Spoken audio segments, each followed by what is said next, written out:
just out of the ordinary, that is a felony. So most of the cases that I work when it comes to undercover chatting is developing a relationship with somebody, them knowing that I'm underage, and then them saying that they're overage, and then them requesting a form of either a naked image or them talking about wanting to meet me for sexual purposes. And that's all felonies. So a lot of kids don't know that, like receiving a naked image from an adult is a felony, and that they should report that as well. So again, a lot of the times it starts with meeting them on the social networking and then moving them, a lot of times it's moving them onto like Kik. They're still using that. Predators still use that. I found an app called Whisper that helps me to kind of locate local people. It's more of a jurisdictional. And so I've actually talked to people on there that are pretty close by, and then they always want to move to Kik. Or I move them to something different because I can track them better. And they don't really think about it. Like when I say, do you have Kik? They're like, yeah. I mean, to me, if you're an adult and has Kik, then you want to talk to kids. Because it's like a kid's app. It's not for adults.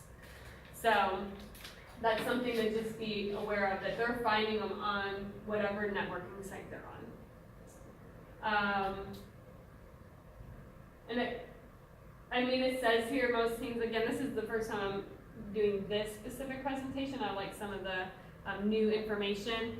But I will tell you that my persona was 13 when I first started. So I started doing this back in 2012. And my persona was 13 because it was like under that threshold of that felony. Because of the devices and the conversations that I've seen in the younger kids, I am now 11 online, and I've created more cases at 11 than I did at 13.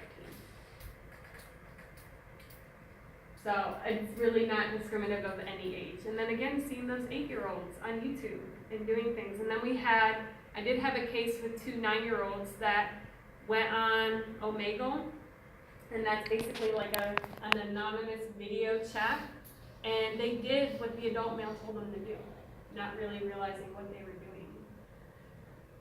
So they'll groom the children. So a lot of the times, I don't know if you guys saw the video that I created in the event page on Facebook.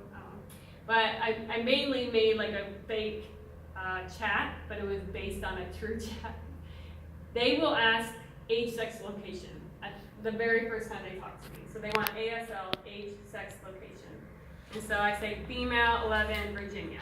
And usually I ask them back, how about you? And they will come back, oh, I'm way older. Is that okay? I'm like, yeah, I don't care, like how old? And they'll tell me, either 36, 40 or whatever. And they're like, is that okay? And I said, yeah, cool. And they're like, cool, what are you doing? And I'll be like, I'm at home sick. And they say, oh, are you home alone? And I'm like, yeah. And then the next thing, what are you wearing? Almost every time. I'm like every time. So it's always like, I'm in my PJs and talk about my tights, the Lululemon. I always think about my leggings and waiting for the cold weather so I can be wearing my leggings again. It's just, and they love that. And it just goes from there, and they will add compliments. So basically the grooming is talking about like giving you compliments. They have never seen me. They've never seen my picture. One of my profile pictures is literally, I used a filter. It's my eye, and you can see a little bit of my bangs and my shoulder. And they're like, you're gorgeous. You're so pretty. I'm like, oh my gosh, really? You think so? Yes, you're so nice. You're so pretty, funny. I love talking to you. And like I was talking to one of the guys I was creating a case with, and I had a bad day, and I just was like complaining. I'm like, I'm sorry, all I'm talking about is complaining. I'll let you go. No, please, tell me all about it. If it makes you feel better, I'm here for you. I want to know what's bothering you. And that's really how they get it in. Because some of our kids, they can't talk to their own friends about some of their problems, so they're going to go to a stranger. And they will comfort them and love on them. So just think about like also gifts. I've had some really great gifts. My very first case was working with a guy that in Maryland, he wanted to pretend like he was setting it all up that he was gonna meet my mom, and then they were gonna start dating so he could have access to me. And so he sent web cameras, a cell phone, and my undercover name with a 540 phone number, like knew whereabouts I lived, sent me clothes, everything. Other people, they will send me bathing suits. I usually try to be something like, I need a new bathing suit for the summer, and they will send me like the most provocative, like bikini. So just be, make sure you're seeing signs of that. I worked a case in Floyd, and she received a cell phone and money from somebody. So they will send stuff. Again, the receiving, some of the signs, the receiving of gifts, like if your child is on their phone or device and they're normally open about it, and then they start hiding it, it's something to make sure that you're being aware of, just keeping an eye on behaviors, like if anything's different, if they're retracting from things. Like I had a girl who was talking to somebody in Canada, and they were friends. Parents believed him to be 17, met on Minecraft. 17, she was 14, and they created or developed this relationship, and then eventually he's like, I'm really 27. And she's like, that's all right, like we're just talking, it's not a big deal. Well, she never told the parents, so they still believed that he was 17, and that he was a troubled kid who was abused, who lived on his own and had to work nights to pay for his apartment and go to school during the day. They developed a relationship with the boy as well. They were a really strong Christian family, didn't have a whole lot, so they just wanted to pour love onto this boy. And for a year and a half, he was mentally and emotionally abusing the girl, and was teaching her sexual behaviors online through Skype, and they had no idea. Until I came in the picture, and basically it was parents of her friends, the friends told on her. Those parents tried to tell the victim's parents, and they didn't believe them because she thought the girls were being catty, like that they were jealous, because they had been talking to this kid for a year and a half. Like they talked to him on the phone and everything. And he had plane tickets to come here. And so that's when the girls started getting scared for her friend. And so when it came to me, I went to their house, and they knew I was there, and they said, no, he is 17, let me show you all the evidence. And so they gave me some of his information, and then they showed me a picture of his driver's license. And they're like, see, he even sent me an ID. So I look at it, and yeah, it had all his information on it, but what was missing? The year of birth. Had the month and the day, and they didn't realize. They just didn't pay attention to it. They just weren't thinking. And so they still didn't believe me. And as I got all their information and as much information about him, I was about to leave, and the phone rang, and it was him. So I was like, can I talk to him? So I got on the phone with him. He was super polite, very cooperative, gave me all the information. Here's my phone number. Yeah, I totally understand why you're looking into it. I appreciate you being cautious. Here's my date of birth. So he gives me the date of birth that would make him 17. Okay, I'll be in touch. I appreciate all your help. I go back to my office, and it was like maybe 20 minutes. And I found they had an address because they had sent him some money to help with the plane ticket. And so I looked up the address on Google Maps, and the satellite version came down. I could see the name of the apartment complex, so I called the number, talked to management, told them why I was calling, and she gave me all his information. And she was like, we don't want him here. They were like she even emailed me later with more information that I didn't really need, but she was like, no way do we want to deal with this. So went back to the home, told the parents the real identity, and then we started from there talking to the daughter, and all of the information started coming out of how she was being victimized. And their house, her room didn't even have a door on it, like not for any reason, just that it broke and they couldn't afford one. So it wasn't a matter of discipline or anything like that. She just didn't have a door, and they still had no idea that things were going on. But she started retreating. Like if she would go out with her mom, he would call her and yell at her saying that you need to be home so you can talk to me, you can be on Skype with me. if she went out with friends, he would make her feel bad about it, and just kind of broke her down. And she was 13 at the time when it started, and so we sent all the information to the Canadian ICE up there, and they were able to do a search warrant, found his phone, had naked images on it, found the plane tickets, his passport, everything. So we were able to stop all of that. And that was just from my game of Minecraft. That's before I knew what Minecraft was. So now my son's like, yeah, Minecraft. Okay, no, it's all private though. Everything's private. So people need to know like what the signs are, and to always call us. Like anytime, like I have cards up here. So anytime you have questions about something, like no question is a dumb question to me. Like I want people to utilize my information or what I'm learning and to help anywhere I can. And of course you can use the cyber tip line if you guys want to write that down. That's an anonymous way to report it.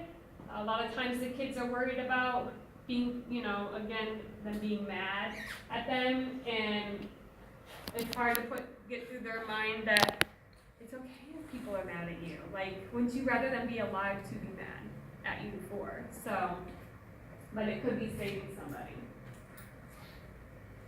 Any questions so far? Am I going too fast? Too much? It's a lot of information. I appreciate you guys being here. Again, so cyberbullying. You're in Blacksburg. Last year, May 10th, we had a case where, and I'm not sure how much the problem was at Blacksburg as it was here in Christiansburg. We had somebody create an Instagram account that I can't say a whole lot about because I haven't gone to court on it all, but they created this account and it was basically saying exposing CMS, VMS. Did you ever hear about that? And then they changed that one, they made another account and it was exposing CMS, CHS hoes. And basically like in Instagram, you have the bio and where they can write whatever. So they said, send us images and the people that you want exposed. And then they would post pictures of people and then say really hateful, mean things about the people on Instagram. So that came into me, I think it was like 9:30 in the morning. I was actually at the hospital working a child abuse case, and I have SROs contacting me about this Instagram account and that people are in an uproar about it. They're like, can you grab the IP address? I'm like, well, no, it's not that easy. You can't just grab an IP from that. So I went ahead, created an undercover account, and I tried to, basically they wanted people to send them images. So I sent them a message saying, hey, here's an image that I would want for you to expose, and I put in this link and it would capture their IP if they clicked on it. But really it went to a YouTube video of like a music video. But it gave me a way to track them if they clicked it. So, well, they never clicked it by the afternoon, and then it was just getting worse throughout the day. Kids were going home like freaking out. There's so much anxiety. One girl went home early because she felt like everybody was laughing at her based off of her picture. And then there's other kids that were, education was just like stopped for the day because then they were worried about, am I going to be next? And it was all lies being told them. So talking to administration of both schools, it was just a really bad day for both the high school and the middle school. I'm like, well, I'm not tolerating that. And so what I was able to do was obtain search warrants from Instagram to get all of the private messages behind the scenes. And because when you looked at the Instagram account, you would see the posts that they were creating, and everybody would go, you're a coward, this is stupid, kind of making fun of the person that created it. I'm like, I love my kids, this is awesome, they're not putting up with it. But then when I got behind the scenes, the only reason that he was posting it is because people were sending them. He wasn't making stuff up, he was using what people were sending him. And so I decided to pick out the ones that were the worst, and then I charged everybody. So, it's just a message that I'm trying to send out to our community that we're not going to tolerate it. It's getting to a point where the bullying is not in person. It's not easy to discipline people right on the scene anymore. It's behind the scenes, it's online, and it's going home with them. And it's there all night, especially if they have their phones in the room all night, they're exposed to it 24/7. So as parents, guardians, teachers, we just want to make sure that we're monitoring all of that and watching behaviors of, well, there's like, you want to look for behaviors in all three culprits. There's, oh, that's why. It popped up for the internet. So, you just want to look at all the different examples or signs from the people, like who's, again, retreating, who is just acting differently. And these are just some of the examples of what cyberbullying looks like. And you have the text and then the photoshopping pictures. Sometimes people are like, they'll ask for a naked image and then they'll receive one, and people assume it's that person, but they really grabbed it off Google. But just because they assume, instead of you just saying no, you sent a picture, well, people are going to think that's your breast, and so it's going to start spreading. So then you can't take that back, or even doing the photoshopping, which I haven't really seen kids do that very much. Creating fake profiles, like with that Instagram account. The videos, I've seen, this was several years ago, somebody posted this girl jumping another girl at the mall. And, stuff like that. And then posting it on Facebook. I'm like, this is crazy. Embarrassing pictures and then anything like harassing. So this is the difference. Again, it's just faster. You get people that aren't even involved in cyberbullying. So people that don't even know the person that's being made fun of will just chime in, just because.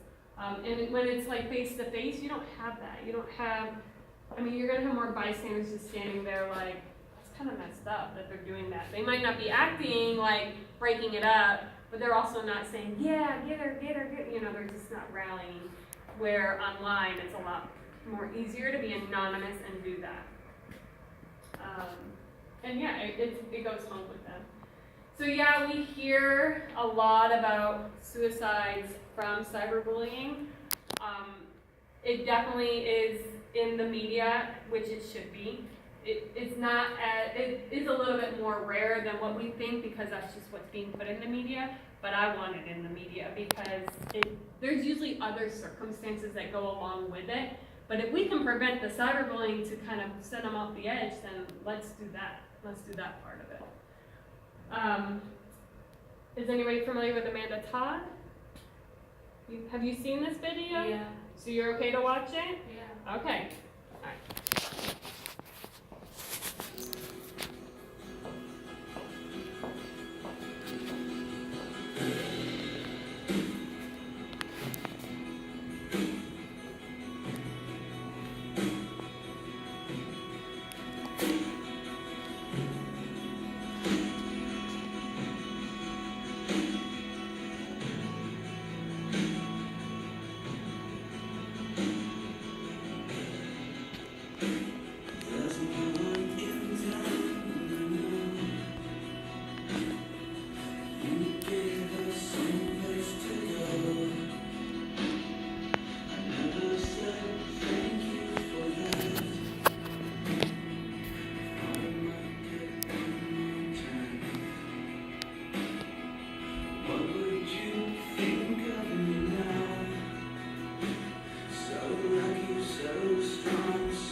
story, and that she actually tried to commit suicide a couple times before she actually succeeded 3 weeks after making this video. So what happened when she was 12 years old that literally took 3 seconds, affected her whole life and ended her life before she turned 16. I met her mom. So I started talking about Amanda's story because I just went in, like I started Googling sextortion because I had heard about it, but I didn't know a lot about it.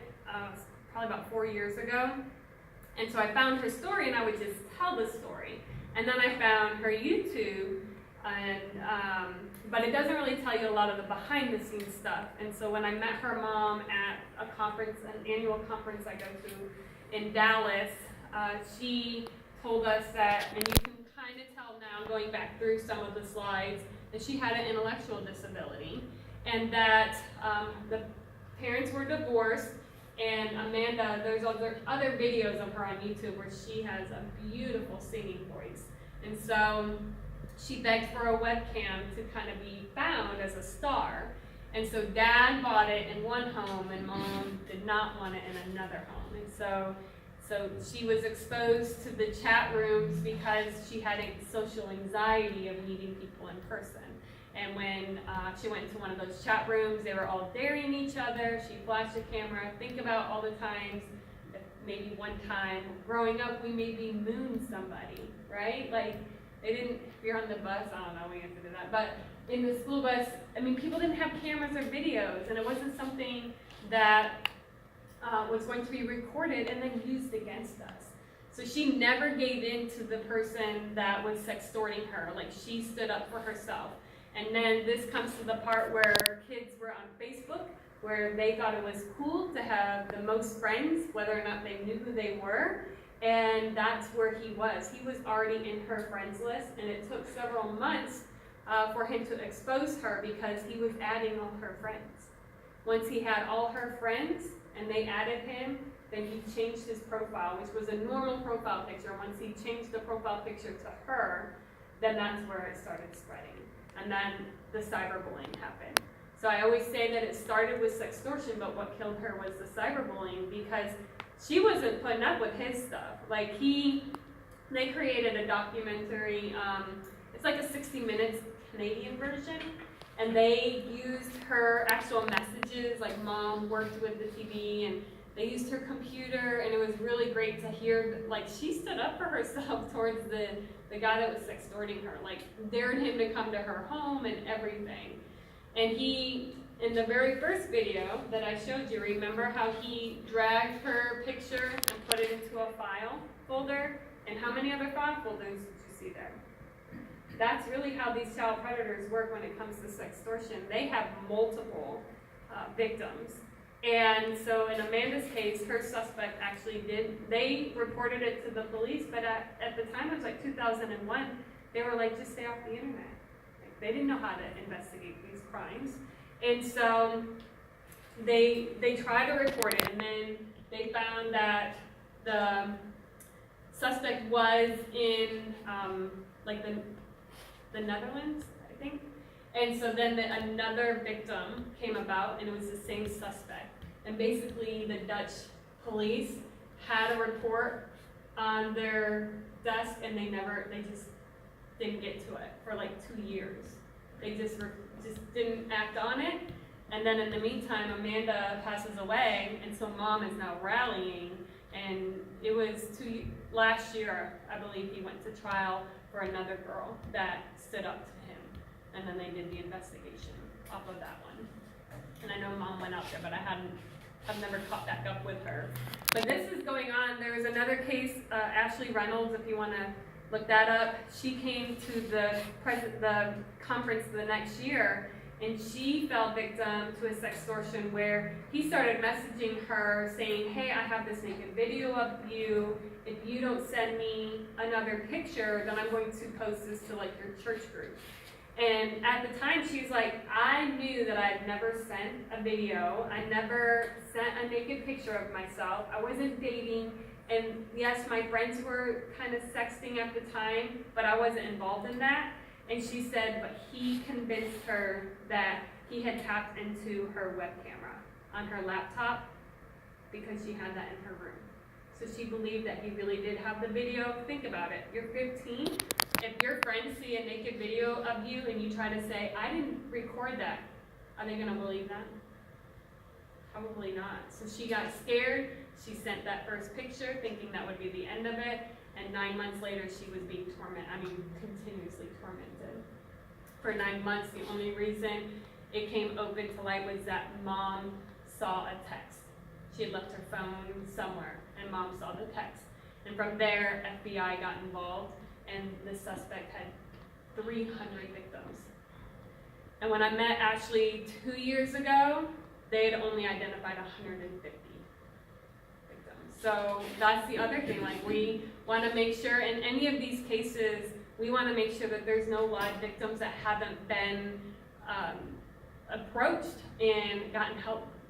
And that's the thing, if our kids are not reporting, then there's going to be victims that we don't know about because of them being scared to report it. So we just want to keep that open line of communication. And that was what I was thinking, like, you know, there's always 3 parts to when it comes to cyberbullying. And we went over this, you know, just if they abruptly stop doing certain things, maybe they don't want to have access to certain electronics, they're just losing interest, maybe not wanting to go to sporting events, just anything like that, like just different behaviors. And of course, how to help. Just have the open communication, give them those outs, give them avenues of what they can do when they are approached, and, you know, have a plan in place and something already in the back of their mind. Like, what I've learned with kids is the more and more you talk about it, the more and more they're going to remember, and it'll just be like riding a bike, muscle memory. This happens, you do this. If this happens, you do this. But it has to come from the parents. And again, you know, how to prevent it. So I talk a lot about, you know, the monitoring apps, which we'll go over, but our own online behavior. And this is something that's new to me, having my son, who is 6, and now he pretty much tells me what's on his mind, right? If he's telling me that I need to put my phone down, that means I'm on the phone too much. And they're going to mimic what we are doing. And so this year, I've put in a plan that I'm being more mindful as a mother, but also as an educator, that phone does not get to rule our lives. Yes, our calendars and everything's on it, and it's beeping, and turn notifications off. Don't get wrapped up in everybody's drama that's online. Our kids are learning it from us. And there are times that I've gone on these phones and these devices, and I'm seeing the parents get involved, and their conversation with the kids is almost just as bad. It's just as bad. And so we need to educate our peers. It just needs to be a community thing. So here are some of the things to come to monitoring. I say every device should be monitored if they are under the age of 18, or if you're in care of them. A monitoring app you can set up through your own provider. So a lot of the cell phone providers have parental monitoring, like you pay a little extra, maybe $5, where you can receive incoming and outgoing calls, texts, whatever it is.